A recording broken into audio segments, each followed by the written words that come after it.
Bill Shorten today suggested he could give a job to Julie Bishop, mentioned Malcolm Turnbull, said even John Howard. Why didn't he include Tony Abbott, do you think?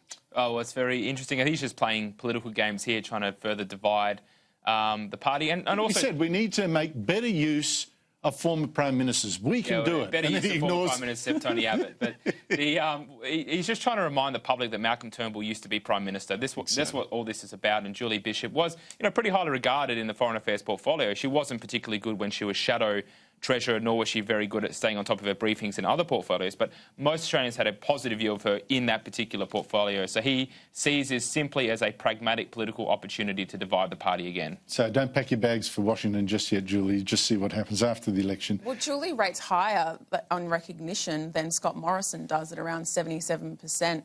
Versus Scott Morrison on basic awareness. I think they've got, yes, it's obviously a political tactic that you must do, but fundamentally, he has an issue here where not a lot of people know what his team is, and you compare that with the Labor team, who those shadow ministers track higher in their recognition rate. Now, that's very unusual. It's interesting, isn't it? Very unusual. Because that plays, what you've pointed out, I think, plays a role in Scott Morrison having framed this quite often as this is a contest between me and Bill Shorten.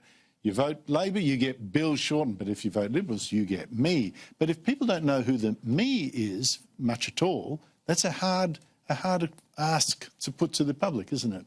Yeah, much harder. And then you certainly, when you couple that with the risk that you're facing an incredibly strong front bench as your opponent, Penny Wong, Tanya Plibersek, Chris Bowen, and a lot of these strong front benches can articulate a message that's unique to their region and their area. Chris Bowen, he can't do this matchup because then it's where's Melissa Price? Well, we just hit her somewhere in the deserts of Western Australia. Where's Michaelia Cash? Sorry, she's in a locked room with a whiteboard in front of it.